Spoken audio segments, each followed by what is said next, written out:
Welcome to another podcast, Whoop with Jen. I am obviously Jen, and today you are lucky because it's not just me you're hearing again. I am fortunate enough to be at the facilities for an organization called the Opportunity Tree here in Phoenix. And I am with Taylor Buttrey, who is kind enough to share time with me today and a little bit about the programs they have at the Opportunity Tree and also some of the really valuable partnerships that they're making in overall Phoenix. Welcome, Taylor. Thank you. Thanks for coming down. Oh, I'm so excited to be here and to see the facility as well. I got introduced to Taylor through a friend of mine who is on the board of directors for Scottsdale Arts. And she mentioned that they had some outreach programming and introduced me to Taylor. And I had not heard of the Opportunity Tree. And I like to think that I'm super dialed in the Phoenix community as far as what all the programs are. So I'm excited to be here. Please introduce yourself. Tell us a little bit about yourself and tell us a little bit about the Opportunity Tree. Yeah, well, again, thank you for coming down. And you are not the only one who hasn't heard of us. We've recently changed our name. So we were formerly Arizona Foundation for the Handicapped. We're a 55-year-old organization, and last year, to keep up with the changing times and keep up with, proper lingo, we changed our name to the Opportunity Tree. And what's awesome about the Opportunity Tree is it's actually a name that comes from one of our members. We were really insistent upon getting member feedback and member input on our name change, so that's just something, kind of fun little detail about our name change. So we provide the full spectrum of services for members here in Phoenix. We also have a site in Casa Grande, Maricopa. So we offer adult day programs. We just launched a youth transition program that serves kiddos ages 14 to 22. Oh, that's so necessary. Very very important. missing. There's a gap there in that Yeah, area. absolutely. So many times when, kiddos are graduating from high school, neurotypical or not, there's so many supports that go away once a kid graduates from high school. So we're here to kind of help bridge that gap for the parents as well as the kids. Are all the programs held out of each of the three facilities? The only site where we don't have full programming is in our Maricopa site. We don't have center-based employment at our Maricopa site just due to the size of the site. But we do have youth, adult day programming, and group-supported employment opportunities at all three of our sites. Oh, awesome. Yeah. And is any of this funded by DDD? Yeah, so all of our programs except for our creative arts program are funded by the division, which is great. But obviously our creative arts program, that's the creative arts in general are something where we're seeing, funding cuts across the board, and we're no different. Well, the schools cut music and art first, right? When Always, they ran into the always. budget cut, it's hard because I just, I don't think there's enough research to document the benefits of it. Unfortunately, you know what I mean? you are right. That's something that we are really focused on changing here at the Opportunity Tree in our creative arts program. We do have a curriculum that we've developed. It's based on the Arizona art standards, so there's some research there to back that up, and we also have an assessment tool to track the benefits for our members. That data is really important to us, not only for funding, but also just to show the importance of the arts across the board. I think that's hugely important for you to continue that effort and create this huge database of all of that information, because you can wear people down with data. I know that. Whenever I want something changed, I'll just pummel them with paperwork, and then people just want you to go away. So I think that's really great that you're doing that. That data is very, very important. So. Well, tell me a little bit about your arts program that you have here. Well, we didn't hear about you. Let's hear about you first, though. Okay. What your background is. So I actually have my BFA in photography, Bachelor's of Fine Arts. I went to school in San Francisco at the Academy of Art University and was working in the for-profit in quotes, of course, arts field in San Francisco. I was working as a digital studio assistant, a fine art frame designer, a gallery associate, and just really wasn't fulfilled by the work that I was doing in those arenas. And then one evening I was, streaming YouTube videos and saw this amazing video of a music therapy program that was being implemented in an Alzheimer's unit. And people that know me know that I'm not generally like a weepy guy, but I lost it watching the impacts that this was having on these folks. And just that night, I kind of knew I needed to do something with the arts that was going to be helping people. I didn't know how to do that or where to get started, but I left San Francisco, moved to Phoenix. I actually have some family here, and joined an organization called Public Allies. They're an AmeriCorps program, and the way I always kind of like an AmeriCorps is Peace Corps but stateside, and then Public Allies is a program under that umbrella. And I got signed on at a sister agency of ours as their creative arts coordinator. Once my apprenticeship with Public Allies ended, they hired me as the program manager, and I made my move here to the Opportunity Tree about a year ago to launch it. Recent then. Very recent, yeah. Our creative arts program's brand new arts program. Since you came on board. Yes. Awesome. Yes. So I offer arts classes pretty much every day. The only office day that I have currently is on Wednesdays. I travel to our Casa Grande. Which is why we're recording here on a Wednesday. Yes. Thank you. Yes, very strategic. Thank you for accommodating me on that. Of course. So I go down to our Casa Grande site on Tuesdays, teach 2 classes there, and then on Fridays I go down to our Maricopa site. And here in Phoenix I teach 4 classes a week. And what kind of arts classes are they? Like, I assume there's painting, but I thought there was some pottery work that was also being done as well. So currently, just being the fact that we are a new program, we focus really extensively on painting. We have been very fortunate to where we've received donations and grant funding to get a potter's wheel and a kiln. That's going to be set up hopefully July 1, so we'll be able to expand our programming there. And then we also received a grant from the City of Phoenix CDBG to get equipment for a digital studio. We're really excited about that because it's going to be able to serve both our adult day and our vocational programs. We're going to be getting cameras so that our adult day program can focus more on the artistic expressive side, but then in our vocational programs, it's actually going to be a minimum wage job opportunity for our members to be able to work in that digital studio. Oh, that's so cool. Yeah, we're very excited. We're going to be doing all of our internal collateral, hopefully partnering up with other organizations to where it's going to be a self-sustaining business entity for us and for our members to take part in. That's amazing. Well, not only in a year and a half you've been building this program here, you've also been working with Scottsdale Arts to create outreach programs there, which is how I got introduced to you, which they're very proud of. And I'd love for you to share what you're doing with them. So Scottsdale Arts has been a really amazing partner. They've made it very clear how important accessibility and integration in the arts is to them. So when I was at a sister agency, we were sort of the pilot for their Marvel and Moat program.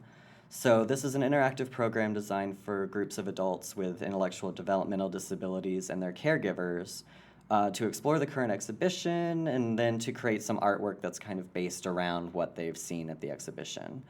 And as I mentioned, they've been an amazing partner the whole way through. When we first launched this program, they invited myself as well as my supervisor, Gina Griffiths, who's our director of programs here, to come and train them on some best practices on how to work with people with intellectual and developmental disabilities, some things to look for, some strategies, what to rely on staff for, what not to rely on staff for, things like that. Would these all be programs and classes that one would sign up for? And are they tailored towards adults? Or all ages? They're tailored for adults. They do, I know, work with folks that are not kids. Given the fact that we just launched our youth program, at the Opportunity Tree, they'd work just with adults. One thing at a time, right? Yes, absolutely. And in general, they are group events. So 8 to around 20 members or so are what they generally look for an outing. And the members usually have someone that's like a caregiver. Absolutely, yeah. Our direct support professionals, when we're on site or off, we have mandated ratios that we operate under. So it's 1 staff to 4.5 members because it's the state, you know. That's government math if I ever heard it. Yes, it is. And so I don't know if you had a particular experience. I mean, we all get touched when we see how different programs can affect us. And I just didn't know if there was an example of a participant either here or, at Scottsdale Arts that, really resonated with you and what type of accommodations were necessary to ensure that they were going to have a successful experience. Yeah. I'm putting you on the spot. No. I mean, there's many. One that kind of jumps out to me. It's one of our members here, an adult member here, who went on our first outing with this new partnership that we brought over here to the Opportunity Tree in Scottsdale Arts. So I forget the exhibit, to be honest with you, but I was more focused on the interactions between the staff and the members, as well as the interaction between the staff and the members. Something that was really impactful for me is when that group came back, I was actually working on a video to help promote the program with Scottsdale Arts, as well as share a little bit about the creative arts program. And I was having a conversation with this member when we got back, and hearing her, it was one of her first times in a museum, in an art museum, and one of the first times that she'd felt really comfortable in a space like that. And listening to her talk about how impactful she was and how inspiring it was for her to be able to go and see all this artwork, and how excited she was to keep creating artwork here on site. That's really what it was all about. Well, I think that you have a video of this participant and how they felt about their experience, and you're going to share it with me, and we're going to include a track of it right now. Today we did our art at the art center. I liked it, and it's very educational, and we learned about doing art stuff, what we did, and it's really educational and very moving, and I had a great time. I feel good, and it's learning and learning about art and see what they have and feel, and you want to do like art too. So Taylor, can you expand a little bit on some of the benefits that you've seen from these various programs at both facilities, and how, these arts programs have transformed, some of these participants? Absolutely. When I first made the transition from the for-profit to the nonprofit world, I'd hear all the time about arts programming for the people that we serve, and the conversation always tended to go to, oh well, the members love it so much, the members enjoy it so much, and the question that was always asked next is, well, how do we know this? Well, they tell us, or we can just tell, we just know. So one of my first tasks was to be able to create some sort of metric where we're actually able to track the benefits that this arts programming has on our members. So the curriculum that we developed focuses on building things like fine and gross motor skills, chaining of events, yellow and blue makes green. Which is also science. Exactly. I mean, that's the thing that's great about the arts, is there's a little bit of math in it, there's a little bit of science in it. So the goal there is to be able to build skills that are then transferable into a workplace setting, or if not a workplace setting, at least in a way that's going to be able to help members live a more independent, self-sustainable life. Well, it's a more enriched life, too. I mean, Exactly. That's knowledge. Yep, exactly. So there is a big component of course, we want to have it be a fun, expressive time during arts programming for our members, but as an art student, as an artist myself, and I think, anyone who's involved in the arts to any degree knows that there's so much more impact that can be done. You just have to be a little bit more deliberate with your delivery and then your tracking. Well, and I would imagine it's not even the enjoyment during the actual experience, but the pride afterwards. Yeah. I mean, I'm not an artist, but when I do something like, I don't know, maybe I make a food dish that's really turns out well, I'm really proud of myself for that. I mean, that's cooking art, I guess. Yeah, of course. Something that we are really, strong push for is all of the artwork here on site, which we'll show you. Every single piece of artwork is done by our members. We also have group exhibitions, so we like to take part in arts fairs. We have exhibited some of our member artwork in Scottsdale Arts. We have a gallery in Scottsdale that's committed to representing us. Oh, that's amazing. So there is that really important part of, that pride in their skills and what they're learning and what they're doing, but it's also a great means to advocate for our community. I've been at art shows where our members' artwork is up, and I've kind of stepped away from the table to get a read on the room. Sure. And I hear oftentimes, I can't believe that these people, I know. these people, but They mean well. They but absolutely mean people well. are uncomfortable with how to describe. But that's the first step, right? Yeah. Is getting out there, Yeah. showing that our members are fully capable in so many different things. This is how we start that conversation. Well, and I just imagine, because I know how my daughter sees the world in a totally different manner than I do, which is very linear, I would imagine that their perspective is a gift in a creative, form. I think it definitely can be. Anytime you have a different point of view in the creative arts, whether it be visual performing, you're gonna make some interesting stuff. You kind of touched on them learning skills Yes. that could eventually turn into some type of vocation. Can you expand a little bit on that? You had mentioned to me when we were off, we weren't recording, when we were off mic, the employment first philosophy. Can you talk a little bit about that? Absolutely. So employment first, it's first off, it's something we're very committed to here at the Opportunity Tree, and it's a framework of principles to assist our members to gain employment. It's the philosophy and belief that all working age adults, their primary day activity is and should be employment. So one of the things that we're really excited about is that we're able to incorporate some of these employment opportunities with our creative arts program. We have a partnership that's new in the works with the Frank Lloyd Wright Foundation, where our members create desert masonry candle block holders based on a design by one of their artists in residence. And that's great because we've been able to integrate ourselves into the Frank Lloyd Wright community up at Taliesin West. Our members have gone up and had tours with their education team.